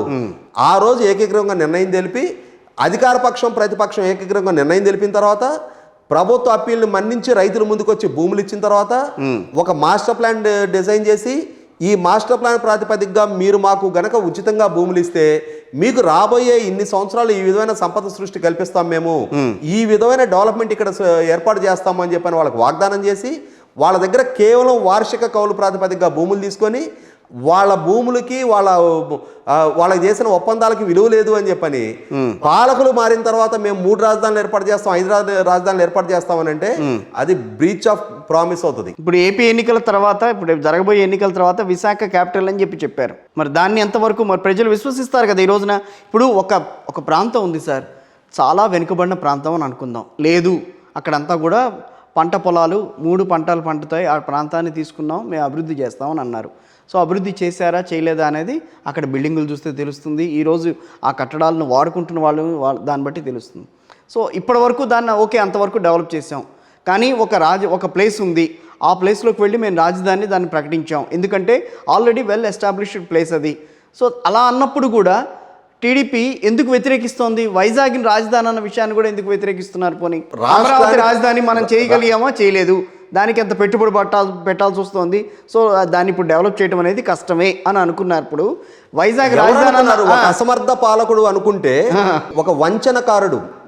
ఎందుకంటే అదే ప్రాంతంలో సభ పెట్టి, తుళ్ళూరులో సభ పెట్టి చంద్రబాబు నాయుడు రాజధాని నిర్మాణం పూర్తి చేయలేకపోయాడు, మన ప్రభుత్వ అధికారంలోకి వస్తుంది, నేను రాజధాని నిర్మాణం చేస్తాను, ఇక్కడే రాజధాని ఉంటుంది, నేను ఇక్కడ ఇల్లు కట్టుకున్నా అని చెప్పిన పర్యవసానం ఆ 2 స్థానాలు కూడా అతను కట్టబెట్టారు. ఇవాళ అతను వంచిస్తున్నాడు. ఒక వంచనకారుడిని విశాఖపట్నం ప్రజలు ఆదరిస్తారు అనుకుంటే మీకు ఇందాక మనం ఈ డిస్కషన్ ముందు మాట్లాడుకున్నాం. జగన్మోహన్ రెడ్డి గారి పట్ల విశాఖపట్నం ప్రజలకు ఉన్న నమ్మకం ఏంటి అంటే వాళ్ళ తల్లి పోటీ చేస్తే ఎటువంటి ఫలితం వచ్చిందో చూసాం. తెలుగుదేశం పార్టీకి ఇంత డిజాస్టర్స్ రిజల్ట్ వచ్చిన సందర్భంలో కూడా 2019 ఎన్నికల్లో కూడా విశాఖపట్నం నగర పరిధిలో ఉన్న 4 స్థానాలు కూడా జగన్మోహన్ రెడ్డి గారికి ఇవ్వాలి. ఎందుకు అని అంటే విశాఖపట్నం ప్రజలకి జగన్మోహన్ రెడ్డి గారి పట్ల ఉన్న అభిప్రాయం ఏంటి అనేది చాలా సందర్భాల్లో అప్పటికే రుజువై ఉంది. ఇప్పుడు పాలకుడుగా ఆయన అధికార బాధ్యతలు చేపట్టిన తర్వాత విశాఖపట్నంలో సృష్టించిన విధ్వంసం, అక్కడ చేసిన ఆక్రమణలు, అక్కడ ఎన్ని ఆస్తులు పరాధీనంగా మారిపోయినాయి అనేది వీళ్ళ నాయకుల విశృంఖలతో చాలా స్పష్టంగా విశాఖపట్నం ప్రజలు. ఒక జర్నలిస్ట్గా ఒక మాట మాట్లాడతా. అమరావతి వ్యవహారానికి సంబంధించి సో ఒక సామాజిక వర్గం అంతా దోచుకుందని చెప్పి వాళ్ళు మాట్లాడారు. సో అయిపోయింది అక్కడికి చాప్టర్, అంతకు మనం ఆపుదాం దాన్ని. ఇక్కడికి వచ్చిన తర్వాత వైజాగ్. సో మీరేమనంటారు అంటే టీడీపీ వాళ్ళకి సంబంధించిన వాళ్ళు ఏమంటారు? అదిగో అదంతా కూడా ఆ ఏరియా అంతా కూడా వాళ్ళు కబ్జా చేశారు, వాళ్ళ చేతుల్లోకి వెళ్ళిపోయింది, ఇప్పుడు అది రాజధాని కావాలని వాళ్ళు అంటున్నారు. సో ఇలా 2 ముక్కలాట ఆడేసేసి రాష్ట్రాన్ని ఒక రకంగా అభివృద్ధికి నోచుకోలేని పరిస్థితికి తీసుకొచ్చారని మాట్లాడతా. దానికి మీరు ఇచ్చే సమాధానం? నేను 100% చెప్తున్నది, జగన్మోహన్ రెడ్డి సృష్టిస్తున్న విధ్వంసం ఇది. అతని అసమర్థతని, అభివృద్ధి చేయలేని నిస్సహాయతని, అభివృద్ధి ప్రణాళికలు రచించి దాన్ని అమలుపరచలేని అతని అసమర్థత. టీడీపీ అధికారంలోకి వస్తే మళ్ళీ అమరావతి రాజధాని? ఏ పాలకుడున్నా అమరావతి మాత్రమే ఏకైక రాజధాని. జగన్మోహన్ రెడ్డి వల్ల కూడా సాధ్యం కాదు. ఎందుకు సాధ్యం కాదు అని అంటే 2022 మార్చి 3వ తారీఖు రోజు గౌరవ హైకోర్టు ఒక స్పష్టమైన తీర్పు ఇవ్వడం జరిగింది. అవును, అమరావతి మాత్రమే ఏకైక రాజధాని. ఇవాళ విశాఖపట్నం రాజధానిగా ప్రకటించడానికి జగన్మోహన్ రెడ్డికి ఉన్న అధికారం ఏంటి? ఏమన్నా వేరే ఎక్కడుంటే అక్కడ రాజధానికి ఇప్పుడు ఎక్కడుంటే అక్కడ నుంచి పరిపాలన చేసుకోవచ్చు. క్యాంప్ ఆఫీస్ మాత్రమే అవుతుంది తప్ప అది రాజధాని కాదు. రాజధానిగా ప్రకటన చేయడానికి అతనికి లెజిస్లేషన్ చేసే అధికారం కూడా లేదు అని గౌరవ హైకోర్టు స్పష్టమైన తీర్పు ఇవ్వడం జరిగింది. దాని మీద అతను సుప్రీంకోర్టుకి అప్రోచ్ అయ్యాడు. సుప్రీంకోర్టు ఏమైనా స్టే ఇచ్చిందా దాని మీద? ఇవ్వలేదు. ఈ రోజుకి గౌరవ హైకోర్టు ఇచ్చిన తీర్పు అమల్లో ఉంది. రాష్ట్ర ప్రభుత్వం తను ప్రతిపాదించిన 3 రాజధానుల బిల్లులు వెనక్కి తీసుకోవడం జరిగింది. అంటే రాష్ట్ర ప్రభుత్వ పరంగా అధికారికంగా నిర్ణయమే జరగని దగ్గర ఇప్పుడు విశాఖపట్నాన్ని రాజధానిగా ప్రతిపాదించే నైతికత ఎక్కడుంది? ఇది ఎన్నికల ముందు చేస్తున్న వంచనాన్ని అర్థం చేసుకోవాలన్నంత అమాయకత్వం ఉత్తరాంధ్ర ప్రజలు ఉన్నారా? నిజంగానే చిత్తశుద్ధి ఉన్నట్టయితే ఏం చేయాలి? గౌరవ హైకోర్టు ఏం చెప్పింది 2 సంవత్సరాల క్రితం? మీకు రాజధాని గురించి ప్రత్యామ్నాయ ప్రతిపాదన చేయాలి అనుకుంటే పార్లమెంటు ద్వారా జరగాలి, విభజన చట్టానికి సవరణ చేయడం ద్వారా జరగాలి అని చెప్పడం జరిగింది. 22 మంది పార్లమెంటు సభ్యులు ఉన్నారుగా, 11 మంది రాజ్యసభ సభ్యులు ఉన్నారుగా. ఎందుకని ఆ ప్రయత్నం చేయలే? రాష్ట్రానికి సంబంధించిన ఏ అంశం పట్లైనా సరే మీకున్న 22 మంది పార్లమెంటు సభ్యుల బలంతో ఒక్క 5 నిమిషాలు సభను స్తంభింపజేసిన నేపథ్యం ఉందా మీకు? ప్రభుత్వాన్ని, కేంద్ర ప్రభుత్వాన్ని నిలదీసిన సందర్భం ఉందా? గట్టిగా గొంతెత్తి ప్రశ్నించిన సందర్భం ఉందా? లేదు. మీకున్న వ్యక్తిగత బలహీనతల నుంచి బయటపడటం అనే ఏకైక లక్ష్యంగా రాష్ట్రాన్ని, రాష్ట్ర ప్రజల్ని గాలికి వదిలేసి మీ బలహీనతల నుంచి కాపాడుకోవడానికి ప్రయత్నం చేశారు తప్ప, మీ కేసుల విచారణ మందగించడానికి ప్రయత్నం చేసుకున్నారు తప్ప, వీటిని గమనించలేనంతటి అమాయకులు ఆంధ్రప్రదేశ్ ప్రజలు కాదు. 100కి 100 పాళ్ళు 2019కి ముందు జగన్మోహన్ రెడ్డి గారి మీద అంచనాలు వేరు, ఆయన సృష్టించుకున్న ఆయన వ్యూహకర్తలు వాళ్ళ సోషల్ మీడియా కల్పించిన ఎలివేషన్ వేరు. ఇవాళ పాలకుడు ఆయన. మరి అదే ఎలివేషన్ కి సంబంధించి వ్యూహకర్తలు ఈ రోజున కాదని అంటున్నారుగా. వ్యూహకర్తలు ఆ రోజు వ్యూహకర్తలు అవసరం, ఇవాళ పాలకుడిగా ప్రజలకు ప్రత్యక్ష అనుభవం ఉంది. ఇవాళ వ్యూహకర్తలు అవసరంలా. ఎందుకంటే ఇప్పుడు మీకు నాకు పరిచయం అవ్వకముందు నన్ను గురించి మీకు పరిచయం చేసేవాళ్ళు ఆహా ఓహో బ్రహ్మాండం పదిగోవిందం అని చెప్పొచ్చు. మీ గురించి నాకు చెప్పేవాళ్ళు అబ్బే అన్ని ఇబ్బంది పెట్టే ప్రశ్నలు వేస్తాడు, నువ్వెందుకే అక్కడికని చెప్పొచ్చు. ఒకసారి మన ఇద్దరం ఎదురుపడిన తర్వాత, మీరు నేను కలిసి కూర్చొని ఇంటరాక్ట్ అవ్వడం మొదలుపెట్టిన తర్వాత, నేనేం మాట్లాడతాను మీరేం అడుగుతారని మన ఇద్దరికి ప్రత్యక్ష అనుభవం వచ్చిన తర్వాత మధ్యలో బయట వ్యక్తులు అవసరంలా. అవును. ఇవాళ పాలకుడిగా జగన్మోహన్ రెడ్డి గారిని 5 సంవత్సరాలు చూశారు. ఏ 5 సంవత్సరాలు అయితే చంద్రబాబు నాయుడు గారిని చూశారో అదే 5 సంవత్సరాలు వాళ్ళు జగన్మోహన్ రెడ్డి గారిని చూశారు. ప్రజలకు ప్రత్యక్ష అనుభవం ఉంది. వాళ్ళ జీవన ప్రమాణాలు మెరుగై ఉంటే, జగన్మోహన్ రెడ్డి గారు చెప్తున్నారు కదా, నా వల్ల మేలు జరిగితే నాకు ఓటేయండి అని చెప్పని. నిజంగానే ఈ ప్రతి కుటుంబ సభ్యుడు జగన్మోహన్ రెడ్డి గారి వల్ల మాకు మేలు జరిగింది అని చెప్తే, చంద్రబాబు నాయుడు గారు, పవన్ కళ్యాణ్ గారు, వీళ్ళ సోషల్ మీడియా, వాళ్ళ వ్యూహకర్తలు ఎంతమంది నెగిటివ్ క్యాంపెయిన్ చేసినా మళ్ళీ జగన్మోహన్ రెడ్డి గారిని ఎన్నుకుంటారు. ఎందుకంటే మనం నవీన్ పట్నాయక్ గారిని చూస్తున్నాం, నితీష్ కుమార్ గారిని చూస్తున్నాం, మమతా బెనర్జీ గారిని చూస్తున్నాం. ఇలా చాలా రాష్ట్రాల్లో సక్సెసివ్ గవర్నమెంట్ కొనసాగుతున్నాయి కదా. అదే ప్రభుత్వాలు మళ్ళీ తిరిగి ఎన్ని కాగలుగుతున్నాయి కదా. కాబట్టి వాళ్ళ పనితీరు ప్రాతిపదికగా జగన్మోహన్ రెడ్డి గారిని ఎంపిక చేసుకుంటారు. ఆయన చేసిన పనితీరుకు సంబంధించి వైఎస్ఆర్ కాంగ్రెస్ పార్టీ సోషల్ మీడియాలో వస్తున్న కొన్ని మీ ముందు పెడతాను. దాంట్లో మీరు దాన్ని విభేదిస్తారు, ఏ రకంగా విభేదిస్తారు? సోషల్ మీడియా ప్రచారాల మీద నేను మాట్లాడరు. అంటే వాళ్ళు చేసింది ఏంటనే విషయం మీద వాళ్ళు అధికారికంగా ప్రభుత్వం నుంచి వచ్చిందే 17 కొత్త మెడికల్ కాలేజీలు ఏర్పాటు చేశామని ప్రభుత్వం చెప్తోంది. అది కాదనంటారా? 17 కొత్త మెడికల్ కాలేజీలు ఏర్పాటు చేయాలని చెప్పి నిర్ణయం తీసుకున్నారు. 6 మెడికల్ కాలేజీలు గ్రౌండింగ్ అయినాయి. అందులో 3 కేంద్ర ప్రభుత్వం నుంచి వచ్చి 3 రాష్ట్ర ప్రభుత్వం నుంచి గ్రౌండింగ్ అయినాయి. అందులో ఏం డిస్ప్యూట్ లేదు. ఓకే, అందులో ఏం డిస్ప్యూట్ లేదు. 17 మెడికల్ కాలేజీలు ఒప్పుకుంటారా? 6 మాత్రమే ఒప్పుకుంటారు. 6 గ్రౌండింగ్ అని. ఇప్పుడు ఒకటి 2019 నుంచి 2024 మధ్యలో 2,30,000 ప్రభుత్వ ఉద్యోగాలు ఇస్తానని వాగ్దానం చేశారు. వాగ్దానం వేరు, గ్రౌండ్ ఇంప్లిమెంట్ అవడం వేరు. ఓకే, 10,000 రైతు భరోసా కేంద్రాలు ఏర్పాటు చేశామని చెప్పని అంటున్నారు. చేశారు. రైతులకి నాణ్యమైన విత్తనాలు సరఫరా చేయగలుగుతున్నాం అని అంటున్నారు. వాళ్ళకి అసలు ఏంటి, ఏ రకమైన పంట పండించాలి, ఈ టైంలో ఏ పంట పండించాలి, ఇట్లా వాళ్ళకి పనిముట్ల విషయంలో కానీ అన్నింటిలో కూడా రైతు భరోసా కేంద్రాలు పూర్తిగా ఉపయోగపడుతున్నాయని చెప్పి. ఇప్పుడు వాస్తవ పరిస్థితి ఏంటనేది ఒక రైతుగా నేను సుదీర్ఘ అనుభవం ఉన్న రైతుగా ఇందాక చెప్పా కదా. ఓకే, ఇవాళ రైతు భరోసా కేంద్రాల స్థాయి ఎంత ఉంది, అవి ఎంతవరకు ఇంప్లిమెంట్ అవుతున్నాయి ఏంటనేది ఇందాక ఆ పనితీరు చెప్పా కదా. నేను ఈ సోషల్ మీడియాలో కూర్చొని ప్రచారం చేసే వాళ్ళకి ఎంతమందికి గ్రామీణ ప్రాంతంతో వ్యవసాయంతో అనుబంధం ఉందో నాకు తెలియదు. కానీ నేను ఒక రైతుగా గ్రామీణ ప్రాంతానికి సంబంధించినట్టుగా నాకు చాలా ప్రత్యక్ష అనుభవం ఉంది. ఒక ఫెయిల్యూర్ ప్రయోగం రైతు భరోసా కేంద్రాలు, ఆర్బీకేలు అనేవి ఒక ఫెయిల్యూర్ ప్రయోగం. 10,000 విలేజ్ క్లినిక్లు ఇప్పుడే కదా గ్రౌండింగ్ అవుతున్నాయి. అంతకు ముందు ప్రజలకి పిఎస్సీ ద్వారా వైద్య సేవలు అందలేదా? Urban health centers 542 urban health centers ఏర్పాటు చేసామని చెప్తాను. అన్ని ఇప్పుడే కదా. 31 లక్షల ఇళ్ల పట్టాలు మీరు ఎన్నిసార్లు అడ్డం పడ్డా ఇళ్ల పట్టాల విషయంలో ముందుకెళ్తున్నారు. 31 లక్షల ఇళ్ల పట్టాలు పంపిణీ చేశారు. ఎంత స్థలం ఇచ్చారు? 48 గజాలు. 48 గజాలు. మీకు ధారావిలో ఆసియాలోని అతి పెద్ద మురికివాడ ధారావి. అవును. అక్కడ ఎన్ని గజాలు ప్లాట్లు అవి? ముంబై. ఎన్ని గజాల ప్లాట్లు అవి? తెలియదు నాకు. 60 గజాలు. ఇవాళ 48 గజాల్లో అక్కడ ఏం సివిక్ కమ్యూనిటీస్ ప్రొవైడ్ చేస్తారు? 48 గజాల్లో ఎంత కంజెస్టెడ్గా ఉంటుంది? రేపటి రోజున అంటే ఇప్పటికీ లివబుల్ కండిషన్స్లో ఉన్నాయా? 1977-78లో ఇందిరాగాంధీ గారి హయాంలో 3 సెంట్లు ఇళ్ల స్థలాలు ఇవ్వటం బిగిన్ చేస్తే 2017లో ఎస్సీ సప్లైన్ ఎన్ఆర్జీసీ మ్యాచింగ్ గ్రాంట్ తోటి 25,000 కిలోమీటర్ల సీసీ రోడ్ ఫార్మేషన్స్ జరిగినాయి. ఓకే, ఇప్పుడు అంటే స్థలాలు ఇచ్చారు, మాగాళ్లలో ఇచ్చారు, అక్కడ లివబుల్ కండిషన్స్ లో ఉన్నాయా? 31 లక్షల ఇల్లు కట్టిస్తామన్నారు. ఎన్ని లక్షల ఇల్లు గ్రౌండింగ్ అని? 22 లక్షల పక్కా ఇల్లు నిర్మించామంటున్నారు. అదే చెప్తున్నా, నిర్మించటానికి నిర్ణయం తీసుకోవటం వేరు, ఇంప్లిమెంట్ అవటం వేరు. ఓకే 5 లక్షల ఇళ్ల నిర్మాణం పూర్తయింది. 12 లక్షల ఇళ్లు చంద్రబాబు నాయుడు గారి ప్రభుత్వ హయాంలో నిర్మాణం జరిగింది. నిజంగానే జగన్మోహన్ రెడ్డి గారికి పేదల పక్షపాత అయి ఉంటే టిట్కో గృహాలు మీరు అన్నట్టు ఒక టిట్కోనే కాదు కదా, ఆ రోజు పిఎంఏవై కింద 2 లక్షల రూపాయలు సెంట్రల్ గవర్నమెంట్ నుంచి వచ్చేది, స్టేట్ గవర్నమెంట్ ఎన్టీఆర్ హౌసింగ్ కింద 1,50,000 ఇచ్చేవాళ్ళు. ఈ 1,50,000 ఇచ్చే ప్రాసెస్లో కూడా ఆ రోజు ఏమైందంటే ఎస్సీ సప్లాన్ ఫండ్స్ ఎఫెక్టివ్గా ఇంప్లిమెంట్ అయింది తెలుగుదేశం ప్రభుత్వ హయాంలోనే. ఈ ప్రభుత్వ హయాంలో ఒక్క సింగిల్ రూపాయి కూడా ఎస్సీ సప్లాన్ ఫండ్స్ ఇంప్లిమెంట్ చేయాలి. 16,000 కోట్లతో సర్కారు బడుల రూపురేఖలు మార్చామంటున్నారు. నేను చెప్తుంది అదే, సర్కారు బడులు రూపురేఖలు మార్చారు. ఎందుకని మీ ప్రభుత్వ హయాంలో 2 లక్షల మంది 10th క్లాస్ ఫెయిల్ అయ్యారు, 17 మంది పిల్లలు ఆత్మహత్యలు చేసుకున్నారు? ఎందుకని? సమాధానం చెప్పండి. చక్రవర్తి గారు అనే నల్లమోతు చక్ర ఆయన కూడా అన్నారు percentage of 10th class percentage చాలా తగ్గిందేని అని అన్నారు. 2 లక్షల మంది పిల్లలు ఫెయిల్ అయ్యారు.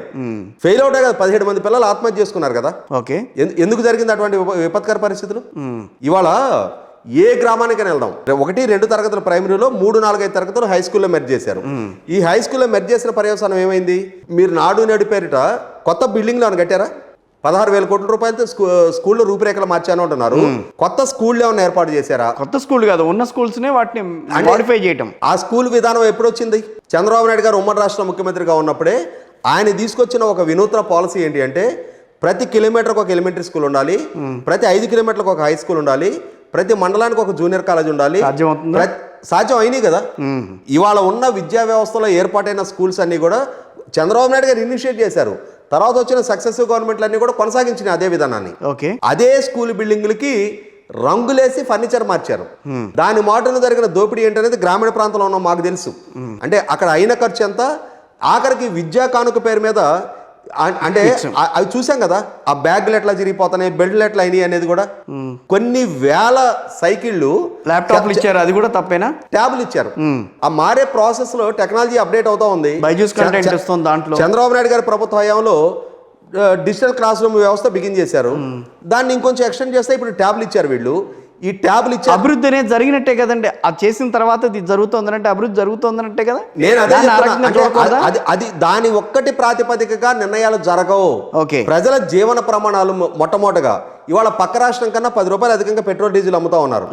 3 సార్లు ఆర్టీసీ ఛార్జీలు పెంచారు, 8 సార్లు కరెంటు బిల్లు పెంచారు, రేషన్ సరుకుల ధరలు పెరిగినాయి, భూమి రిజిస్ట్రేషన్ విలువలు పెరిగినాయి, ఇంటి పన్ను ప్రతి సంవత్సరం 15% పెరుగుతుంది, చెత్త పన్ను ఇంపోజ్ చేశారు. ఇంకా కొన్ని ఉన్నాయి. 17,230 కిలోమీటర్ల రహదారుల నిర్మాణం జరిగింది. ఎక్కడో చూపిమనండి. ఇప్పుడు వాళ్ళు సోషల్ మీడియా ప్రచారం పక్కకు పెట్టేద్దాం. నేను చెప్తున్నా 2019కి ముందు జరిగిన రహదారుల నిర్మాణం నేను ప్రత్యక్షంగా ఏ రోడ్డు ఎంబుక్ రికార్డులతో కూడా పంచాయతీరాజు కానీ ఆర్ఎన్బిలో కానీ ఆ టైంలో జరిగిన ఇంజనీరింగ్ డిపార్ట్మెంట్ బిల్స్తో కూడా నేను చూపిస్తా ఏ హయాంలో నిర్మాణం జరిగినాయి అనేది. ఈ ప్రభుత్వ హయాంలో ప్యాచ్ వర్క్ జరిగిన రోడ్లు ఎన్నో చూపిమనంటే, కనీసం కొత్త రోడ్డు ఫార్మేషన్స్ వదిలేమనండి. 17,300 కిలోమీటర్లు అంటారు కదా. ఎన్ని సందర్భాల్లో ఎందుకు పవన్ కళ్యాణ్ గారు గుడ్ మార్నింగ్ సీఎం అని చెప్పని 2023 సంవత్సరంలో అంటే గుంతలు పట్టిన రోడ్లను ఎత్తి చూపే ప్రోగ్రాం పెట్టుకున్నారు. ఆ రోజు జగన్మోహన్ రెడ్డి 2022లో ఆ రోజు జగన్మోహన్ రెడ్డి గారు తీసుకున్న నిర్ణయం ఏంటి? 2023 జూన్ కల్లా గుంతలు లేని రోడ్లు కనిపించాలని చెప్పని పవన్ కళ్యాణ్ గారి పిలుపు మేరకే కదా ఆ రోజు క్యాబినెట్ ఆ డెసిషన్ తీసుకుంది.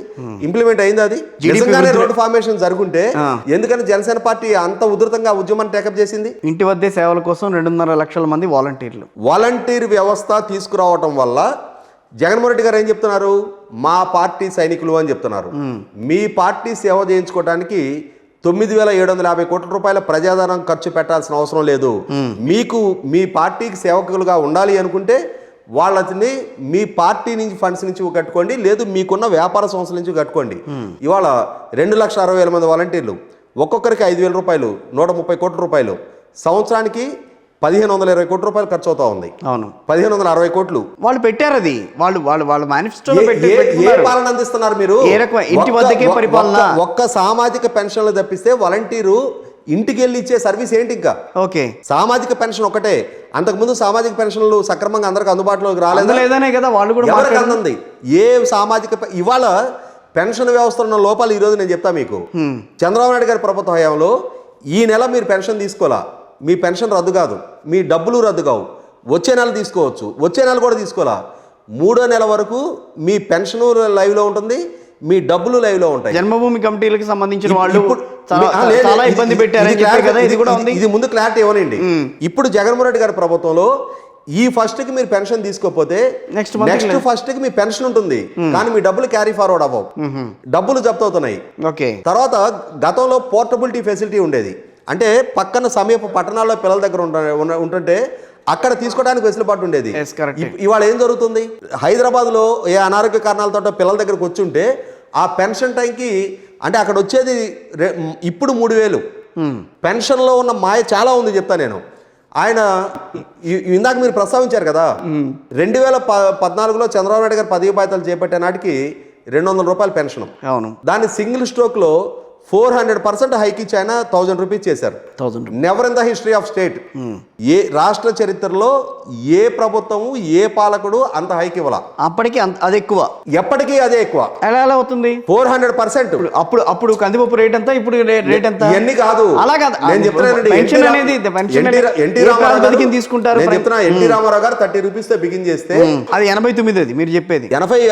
అసలు దేశంలోనే ఆద్యుడు ఎన్టీ రామారావు గారు పెన్షన్. కరెక్ట్ అండి, మనకు కాదన్న దాంట్లో 30 రూపీస్ తోటి ఆయన 84లో మొదలు పెడితే దాన్ని చంద్రబాబు నాయుడు గారి ప్రభుత్వ హయాంలో 150% హైక్ ఇచ్చి 75 రూపాయలు చేశారు. ఓకే. దాన్ని 166% హైక్ ఇచ్చి రాజశేఖర రెడ్డి గారు 200 రూపాయలు చేశారు. అంటే రాజశేఖర రెడ్డి గారు ఆ రోజు 200 రూపాయలు చేశారు. 166%. 10 సంవత్సరాలు కాంగ్రెస్ పరిపాలన హయాంలో అదే కొనసాగింది. ఆ 200 రూపాయలని 400% అంటే సింగిల్ స్టోక్లో 800 రూపీస్ పెంచిన ఏకైక ప్రభుత్వం. అంటే పర్సంటేజ్ వైజ్గా చెప్తున్నాను నేను మీకు, మొదటి నుంచి 30 రూపీస్ నుంచి ఆ ఎవల్యూషన్ బిగిన్ అయిన దగ్గర నుంచి ఇప్పటికి 3,000కి చేరేలోపు 400% ఇచ్చిన ఏకైక ప్రభుత్వం చంద్రబాబు నాయుడు గారి ప్రభుత్వం. తలసరి ఆదాయం పెరుగుతున్నప్పుడు న్యాచురల్ గానే దానికి సంబంధించి పెరుగుతుంది కదండి. మరి 10 సంవత్సరాల కాంగ్రెస్ ప్రభుత్వ హయాంలో ప్రజాపాలకుడు సంక్షేమ పెన్నిదిగా చెప్పుకున్న రాజశేఖర రెడ్డి గారి ప్రభుత్వ హయాంలో 2009లో అధికారంలోకి వచ్చినాక ఎందుకు పెంచాలి ఆయన? ఎందుకని 500 కొనసాగించారు? ఆయన ఆ రోజు 2 వాగ్దానాలు చేశారు 2009 ఎన్నికలప్పుడు. 4 కేజీలు ఇస్తున్న రైస్ని 6 కేజీలు చేస్తాను, 7 గంటలు ఇస్తున్న ఉచిత కరెంట్ 9 గంటలు చేస్తానని చెప్పని ఆయన చనిపోయారు. ఆ కాంగ్రెస్ పార్టీ 5 సంవత్సరాల టెన్యూర్లో దాన్ని అమలుపరిచిందా? లేదు. కాబట్టి హైకు చంద్రబాబు నాయుడు గారి ప్రభుత్వంలోనే జరిగిందా? కాదుగా. అంతకుముందు 10 ఏళ్ళు కాంగ్రెస్ ప్రభుత్వం కొనసాగిందిగా. 2004లో తీసుకున్న 200 రూపాయల నిర్ణయం 2014 దాకా ప్రైస్ హైక్ జరగలేదా? 2014లోనే ప్రైస్ హైక్ జరిగిందా? అంటే ఇవాళ ఏమవుతుందంటే ఒక మనిషిని గొప్పని డైల్యూట్ చేయడానికి చేసే వాదనలు తర్కాలు వేరుంటాయి. ఆయన హయాంలోనే 400% హైకో జరిగింది. ఎవరు అంగీకరించకపోయినా ఆ క్రెడిట్ ఆయనదే. అదే సందర్భంలో 2019కి దాన్ని మళ్ళీ 100% హైక్ ఇచ్చారు ఆయన. 2000 చేశారు. జగన్మోహన్ రెడ్డి గారు ఏం చెప్పారు? నేను 3,000 చేస్తానని చెప్పారు. ఏం ఆశించారు ప్రజలు? ఈయన చెప్పారా నేను దశల వారీగా పెంచుతా, ఇన్స్టాల్మెంట్లో పెంచుతానని చెప్పలేదు కదా. 3,000 చేస్తాను. ఈయన పదవి బాధ్యతలు చేపట్టగానే 3,000 చేస్తారని ఆశించారు. అంటే 2000 మీద 50% హైక్ ఆయన ప్రామిస్ చేసింది. 1000 రూపీస్ పెంచుతానని హైక్ ఇస్తానని చెప్పారు. 1000 రూపీస్ హైక్ ఇస్తానని చెప్పిన తర్వాత సహజంగా ప్రజలు ఆశిస్తారు, అధికారంలో ఆశిస్తారు. సరే, ఆశించలా, ఫైనాన్షియల్ కన్స్ట్రెయిన్స్ ఉన్నాయి, సంవత్సరానికి ఇంత చొప్పున విడతల వారికి పెంచుతానని పెంచారు. అంటే ఏంటి 12.5% పర్ ఇయర్ ఆయన చెప్పింది. ఎప్పుడు చెప్పారు? అది కూడా 2019. ఆయన ప్రతి సంవత్సరం జూలై 8 మా నాన్నగారు పుట్టినరోజు నాడు హైక్ ఇస్తా అన్నారు. అంటే 2022 జూలై 8కి ఆ 3,000 పూర్తి అవ్వాలి. ఎందుకని 2024 జనవరి దాకా డ్రాగ్ చేశారు. 2020లో కరోనా వచ్చింది కదా, అందుకనట. అంటే కరోనా వస్తే ప్రజల నుంచి పన్నులు వసూలు చేయలేదా? డబ్బులు ఇచ్చారు వాళ్ళందరికీ. ఏం చెప్పారు? డబ్బులు అందరికీ ఇచ్చారు. కరోనా ఒక ఆంధ్రప్రదేశ్ రాష్ట్రంలోనే వచ్చిందా? ప్రపంచవ్యాప్తంగా వచ్చింది.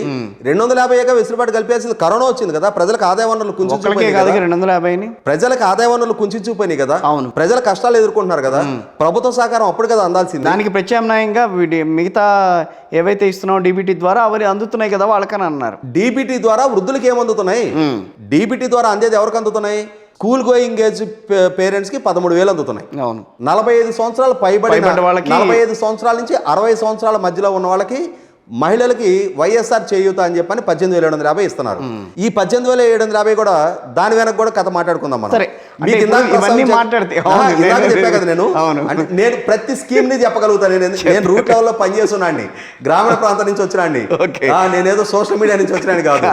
ఈయన ఎన్నికలకు ముందు ప్రత్యక్షంగా నేను వీడియో సాక్ష్యాలు చూపిస్తా, 45 సంవత్సరాలు దాటిన ప్రతి మహిళకి పెన్షన్ ఇస్తానన్నాడు. అంటే ఈయన వాగ్దానం చేసింది 3,000 పెన్షన్. 5 సంవత్సరాల కాల పరిమితిలో 1,80,000 ముట్టాలి వాళ్ళకి. ఈయన ఇచ్చింది 75,000 ఇప్పుడు. ఓకే. అంటే 40 ఆ వాగ్దానాన్ని నెరవేర్చుకోలేకపోతున్నాడు కాబట్టి వాళ్ళకి 18,750 చొప్పున 4 సంవత్సరాలు 75,000 ఇచ్చాడు. కానీ ఆయన చేసిన వాగ్దానం 1,80,000 ఇస్తానని చెప్పని, అంటే 12 మూళ్ళు 36,000 ఇంటూ 5 18,750 4 సంవత్సరాలు ఇచ్చారు. 4 సంవత్సరాలు బీసీ ఎస్సీలకు ఇచ్చిన తర్వాత ఇది మిగిలిన వర్గాల్లో వ్యతిరేకత, ఇప్పుడు ఎక్కడైతే ఇక్కడ దళిత బంధు ఇస్తే బలహీన వర్గాల్లో కేసీఆర్ గారికి వ్యతిరేకత పెరిగిందో అటువంటి పరిస్థితులు ఉత్పన్నమవుతాయి అని చెప్పని కాపు నేస్తామని చెప్పని వైఎస్ఆర్ ఆసరా అని చెప్పని మిగిలిన వర్గాలకు 15,000 చొప్పున 4 సంవత్సరాలు 60,000 ఇస్తానని చెప్పని మళ్ళీ ఇప్పుడు మిగిలిన వాళ్ళకి కూడా ఎక్స్టెండ్ చేయడం జరిగింది. అదే సందర్భంలో విద్యా దీవెన ఉంది. అంటే ఒకటి రాజేష్ గారు, ప్రతి ఏదైతే ఇప్పుడు వైఎస్ఆర్ కాంగ్రెస్ పార్టీ ఇచ్చే ప్రతి పథకంలో కూడా డొల్లతనం ఉందని అంటారు. ఏదో ఒకటి విద్యా దీవెన ఉంది. విద్యా దీవెన చంద్రబాబు నాయుడు గారి ప్రభుత్వ హయాంలో డైరెక్ట్గా ఇన్స్టిట్యూషన్కి వెళ్ళిపోయేది, సింగిల్ స్ట్రోక్లో వెళ్ళింది. ఇవాళ దాన్ని అంటే విద్యా దీవెన ఎప్పుడు ఇంప్లిమెంట్ అయింది? ఉమ్మడి రాష్ట్రంలో చంద్రబాబు నాయుడు గారు ముఖ్యమంత్రిగా ఉండగా ఎస్సీ ఎస్టీలకు 100% ఫీజు రింబర్స్మెంట్ ఆయన బిగిన్ చేశారు. ఆయన ప్రభుత్వ హయాంలోనే బీసీలకు 50% ఫీజు రింబర్స్మెంట్ బిగిన్ చేశారు. దాన్ని రాజశేఖర రెడ్డి గారు ఇంకొంచెం ఎక్స్టెండ్ చేసి దాన్ని బీసీలకు 100% ఇస్తూ మిగిలిన అగ్రవర్ణాల్లో ఉన్న పేదలకు కూడా దాన్ని ఎక్స్టెండ్ చేశారు. అంటే ఒక ముఖ్యమంత్రి బిగిన్ చేస్తే తర్వాత వచ్చిన ప్రభుత్వం దాన్ని ఇంకొంచెం ఎలాబరేటివ్గా సక్సెస్ఫుల్గా ఇంప్లిమెంట్ చేశారు. మరి దానికి ఒప్పుకుంటారు అక్కడ, అదే చేసి ఇక్కడ మరి రహదారుల విషయంలో కానీ లేకపోతే స్కూల్స్ విషయంలో కానీ చేస్తుంటే అది కాదనంటారు? నేను కాదనంటలా, నేను చెప్తుంది ఏంటంటే జగన్మోహన్ రెడ్డి గారితో విద్యా వ్యవస్థ మొదలు కాలేదు, ఆయనతోటి అంతము కాదు వాళ్ళు కూడా చెప్పట్లేదు కదా. ఆయన గమనించుకోండి, మనతోటే బిగిన్ అయింది, ఇది మన చరిత్ర అని చెప్తారు ఆయన. అక్కడ నేను డిఫర్ అవుతుంది. ఇవాళ నరేంద్ర మోడీ గారు ఉన్నారు, కాంగ్రెస్ ఏం చేయలేదు అంటారు. కాంగ్రెస్ ఏం చేయకపోతే 60 ఏళ్ల పాటు దేశం ఎట్ట ముందుకు. నేను అదే చెప్తుంది. ఇవాళ ఐఐటీలు, ఐఐఎంలు, ప్రాజెక్టులు, పబ్లిక్ సెక్టర్ ఇండస్ట్రీస్ ఇవాళ దేశానికి అంటే కీలకంగా ప్రస్తావించుకున్న ప్రతి సంస్థ కాంగ్రెస్ హయాంలో ఇంప్లిమెంట్ అయినాయే. రోడ్ ఇన్ఫ్రాస్ట్రక్చర్ లాంటివన్నీ వాళ్ళ హయాంలో ఇంప్లిమెంట్ అయినాయే.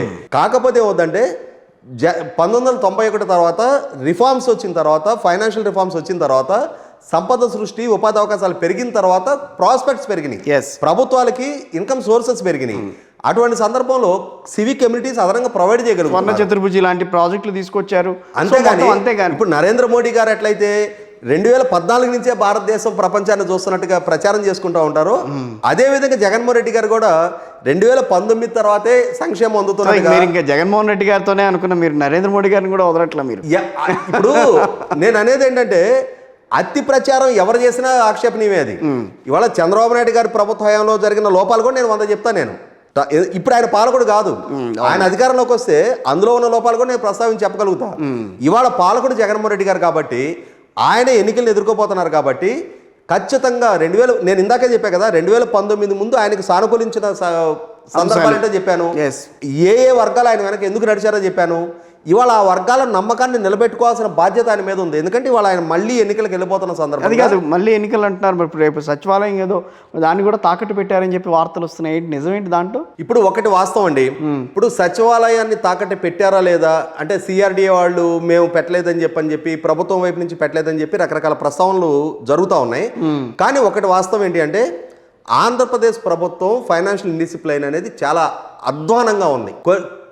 ఇవాళ మీరు నేను ప్రస్తావించుకోవటం కాదు, కేంద్రంలో నిర్మలా సీతారామన్ గారు మనం మాట్లాడుతూ ఏ రకంగా అసలు స్టేట్ ఏ రకంగా ముందుకు వెళ్తోంది అన్న విషయం మీద, మొత్తం మీద ఉన్న స్టేట్స్ అన్నిటి మీద 10th ప్లేస్లో ఉంది ఆంధ్రప్రదేశ్. ఇవాళ నిర్మలా సీతారామన్ గారు కూడా జాతికి స్పష్టం చేయాల్సిన కొన్ని అంశాలు ఉన్నాయి. దేశ ఆర్థిక శాఖ మంత్రిగా ఆమె వివరణ ఇవ్వాల్సిన అవసరం ఉంది. ఆమెకు సంబంధించిన ఆర్థిక శాఖ నుంచే 2021-22 ఆర్థిక సంవత్సరానికి సంబంధించి 48,000 కోట్ల రూపాయల ట్రెజరీ బిల్స్ లేవు అని చెప్పని రాష్ట్ర ప్రభుత్వాన్ని వివరణ అడుగుతా లేఖ రాశారు. అంటే ఆర్థిక క్రమశిక్షణ అంత అద్భుతంగా పాటిస్తుంటే ఎందుకు రాసింది మీ శాఖ? 48,000 కోట్లు. ఇప్పుడు మీ సంస్థలో ఒక 4,000 రూపాయలు ఓచర్ లేకుండా ఖర్చు చూపించగలుగుతారా? లేదు. మహా అయితే దేనికి చూపిస్తారు? చిన్న చిన్న స్టేషనరీయో టీకా ఇట్లాంటి ఏదన్నా మిస్లైనియస్ ఎక్స్పెన్సెస్ ఉంటే అది మిస్లైనియస్ ఎక్స్పెన్సెస్ కింద చూపించగలుగుతారు. అంతకుమించి లక్షల రూపాయలు మిస్లైనియస్ కింద చూపించగలుగుతారా? 48,000 కోట్ల రూపాయలు ట్రెజరీ బిల్స్ లేకుండా ఖర్చు చూపించారు అని చెప్పని కేంద్ర ఆర్థిక శాఖ లేఖ రాసింది. 2022-23 కాగ్ రిపోర్ట్లో 4 లక్షల కోట్ల రూపాయలు ఇర్రెగ్యులర్ ట్రాన్సాక్షన్స్ ఉన్నాయి అండ్ పెనలైజ్ చేయాల్సిన ట్రాన్సాక్షన్స్ ఉన్నాయి అని. ఆ తర్వాత మళ్ళీ దాన్ని ఉన్నారు కదా. ఉపసంహరించుకోవాలా? రాష్ట్ర ప్రభుత్వం వివరణ ఇవ్వాలి, కేంద్ర ప్రభుత్వం నిశ్చితంగా దాని గురించి వివరణ అడిగితే రాసిన అవసరం ఉంది.